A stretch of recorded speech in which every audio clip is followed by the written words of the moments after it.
De volta no Contraponto, agora vamos entrevistar a Aline Alícia, consultora em Relações Internacionais pela Universidade de Sorbonne, Paris. Boa noite, Aline. Boa noite. É um prazer ter aqui no nosso programa. Aline, você estudou em Sorbonne, uma das universidades mais célebres do mundo, a mais célebre da França, nas questões das relações internacionais. Você sabe que recentemente, né, o Brasil está com esse problema dos brasileiros que, quando chegam nas fronteiras europeias, foram deportados, principalmente o caso da Espanha, mas que não fica restrita essa deportação de brasileiros só à Espanha, como a França também nega a entrada dos brasileiros, a Inglaterra mais ainda.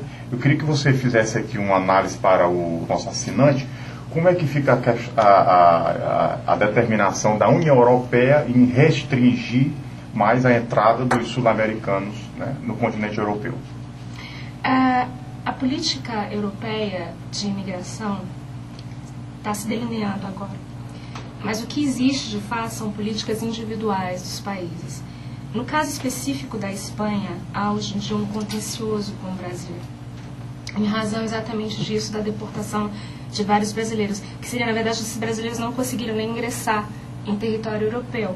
Tiveram que voltar do próprio aeroporto para o Brasil.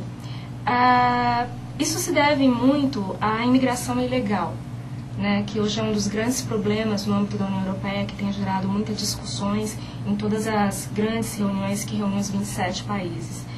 E muito também porque a União Europeia, com essa élargissement, que seria essa ampliação, muitos, eles temem, vamos dizer assim, o encanador polonês, o mecânico que vem desses países do leste europeu, porque com a abertura das fronteiras... A prostituta brasileira, o falsário brasileiro, que agora está sendo...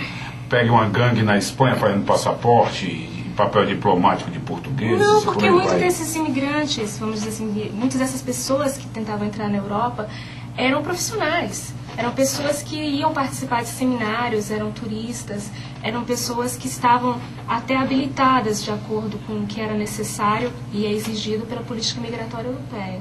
Então se trata mesmo, se pode dizer, de uma questão de discriminação, né? E motivada em muito por esse receio de um número maior de imigrantes, de que a Europa agora seria um Eldorado atraindo imigrantes dos países em desenvolvimento.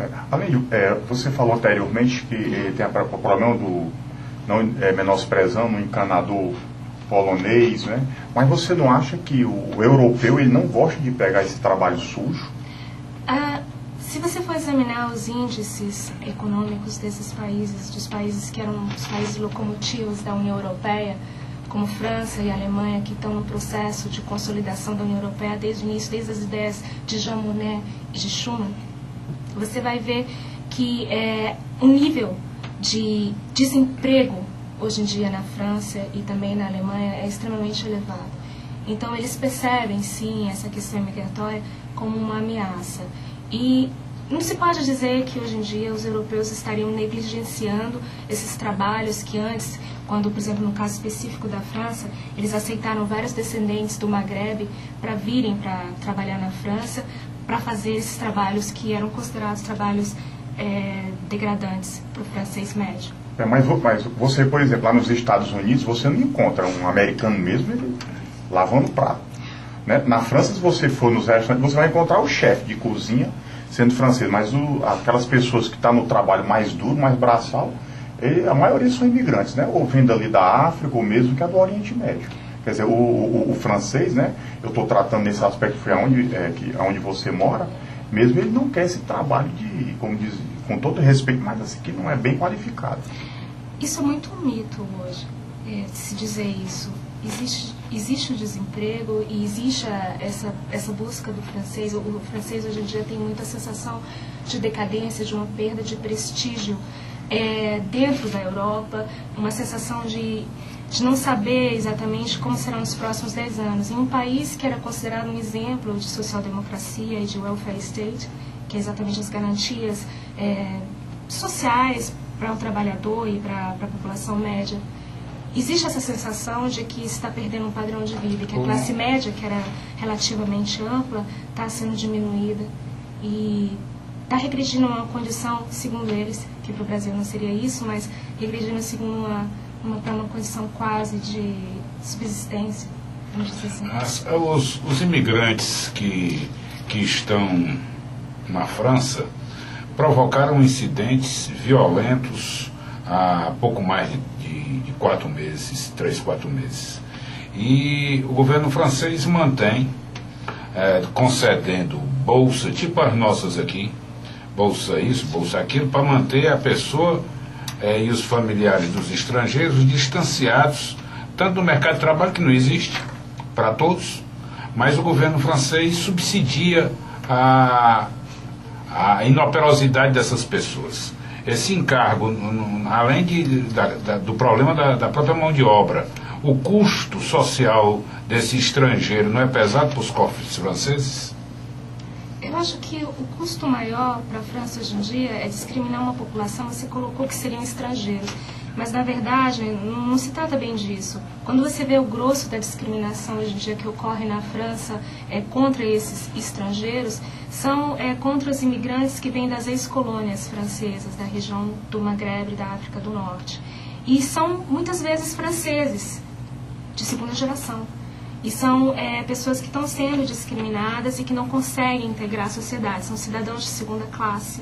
Isso é bastante sério, porque quando você vê os tipos de levantes que há nas periferias de Paris, você vê que aquilo é uma coisa que pode, de fato, vir a gerar um processo de um problema social muito mais sério e um conflito social muito mais sério. Seria o início até de uma, vamos dizer assim, de uma guerra entre os franceses, que são considerados os brancos, e os franceses, os considerados europeus, e os de segunda geração, que são os descendentes de africanos, que eles antigamente receberam porque precisavam, de fato, desses imigrantes que vinham para realizar os trabalhos que na época, nos anos 60, 70, eram necessários para o desenvolvimento econômico do país. Muito do que o país hoje hoje em dia se deve a essas pessoas que foram para lá. Além de, falando dessa questão, já estamos tratando aqui especificamente desse primeiro bloco de Europa, tive a instituição da moeda, né? A unificação da moeda, que foi o euro. O euro, quando foi instituído, assinante, ele foi, acho que era 11%, era desvalorizado a mais do que o dólar, para poder que os produtos, né, que eram produzidos no mercado europeu, ele ganhasse competitividade internacional e ficasse mais atrativos, já que a moeda internacional era o dólar.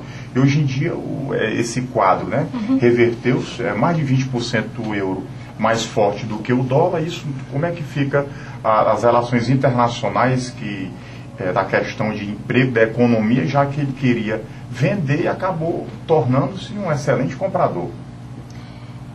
Se fala muito hoje em dia que o euro seria a nova moeda internacional e que o dólar estaria num processo de declínio nas transações internacionais. Mas, de fato, quando o euro foi adotado, o que se pensou na União Europeia é que os países que iam adotar precisavam ter uma convergência macroeconômica grande, inclusive de controle de déficit orçamentário. E esses países que ingressaram na zona euro obedeceram a esses critérios que eram necessários nesse período.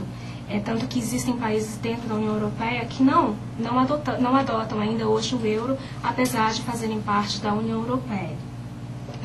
Mas falando sobre isso, de fato, hoje com o problema do dólar, causa um grave, vamos dizer assim, dano às exportações europeias. Porque com um dólar, com um euro valorizado, você exportar fica difícil. Mas essa situação, me perdoe interromper. Mas, desculpe, só uma coisa. Vale notar também um detalhe que passa despercebido para muitas pessoas. Muitas das trocas comerciais que existem dentro da União Europeia ocorrem intra os países, ou seja, dentro do âmbito do espaço europeu. Existe um dinamismo comercial grande. Então, as trocas comerciais com os outros países são importantes, de fato são, mas há esse comércio dentro do bloco que supre muito qualquer tipo de problema.